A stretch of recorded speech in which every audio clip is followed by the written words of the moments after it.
Alexandre Bacro, bonjour. Bonjour Jocelyne. Sexologue à Tournai et sexologue aussi sur Vive à Plus pour nous prodiguer de bons conseils. Et aujourd'hui, on va parler des couples qui se disputent. On le sait, la dispute, c'est normal dans un couple. Ah, la dispute, c'est normal. Moi, je dis dans les couples, il faut apprendre à se disputer, à bien se disputer, parce que quand on ne se dispute pas, eh bien, on met les choses, comme on dit, sous le tapis. Et puis, à un moment donné, le tapis, on se prend les pieds dedans après X mois, X années, là, parce que le tapis, il commence à avoir des gros plis dedans. Comment ça se passe quand on se dispute? Est-ce qu'il y en a un qui prend le pas sur l'autre? Évidemment, ça dépend. J'attirerais peut-être l'attention sur la dispute, de prendre conscience de certaines choses, peut-être pour que l'on puisse y réfléchir la prochaine fois qu'on se dispute avec son ou sa partenaire. Bien souvent, dans une dispute, ce qu'on constate, majoritairement, il peut arriver que lors d'une dispute, madame va hausser le ton pour se faire mieux entendre. Alors monsieur aussi peut hausser le ton, mais bien souvent, madame va essayer d'hausser le ton un peu plus fort. Et que va-t-il se passer dans la majorité des cas, Jocelyne? Le monsieur va se taire et peut-être même se barrer. Le monsieur va se taire et peut-être se barrer. Bien souvent, monsieur, première étape, il se tait. Madame, elle reçoit ça comment? Elle reçoit vraiment ça comme un arrêt de la communication. Et donc, ça va générer encore plus de stress. Et que vont faire la majorité des femmes? Elles vont crier encore plus fort. Parce que le fait de couper la communication, pour une femme, ça les renvoie vraiment à une insécurité, je dirais, viscérale. Le fait que tu ne m'écoutes pas, eh bien, tu n'en as rien à faire de moi. Et là, c'est panique à bord. Et si madame crie un peu plus fort, qu'est-ce qui se passe? Comme vous le dites, monsieur va quitter les lieux. Évidemment, là, madame, c'est encore plus panique à bord.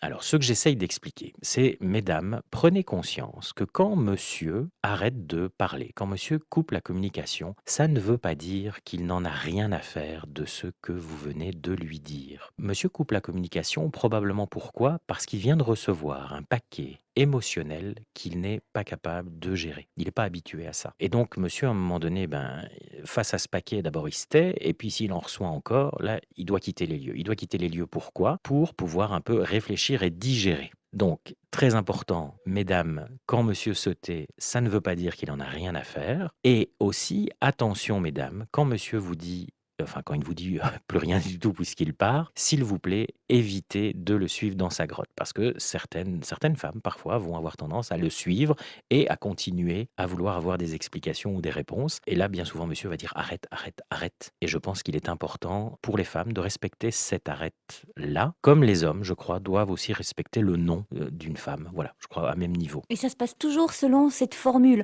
Donc la dame qui prend le dessus, Mais qui crie plus fort et chaque couple est différent. Alors, je sais que parfois, je fais des généralités. Maintenant, on va se baser sur à peu près la grande tendance, le 80-20. Mais un homme, quand vous discutez avec lui, c'est pas tant la communication qui est importante pour lui. Pour un homme, l'homme va toujours essayer de rechercher un petit peu la solution. Vous savez, les femmes, bien souvent, ne nous demandent pas de trouver une solution. C'est simplement d'être écouté. Être écouté, pour une femme, c'est très rassurant. Donc c'est à ça qu'il faut faire attention et c'est pas parce qu'à un moment donné, on se retire dans la grotte, parce qu'on se tait, qu'on n'en a rien à faire. C'est simplement parce qu'on ne fonctionne pas de la même façon et on a besoin de digérer le paquet émotionnel.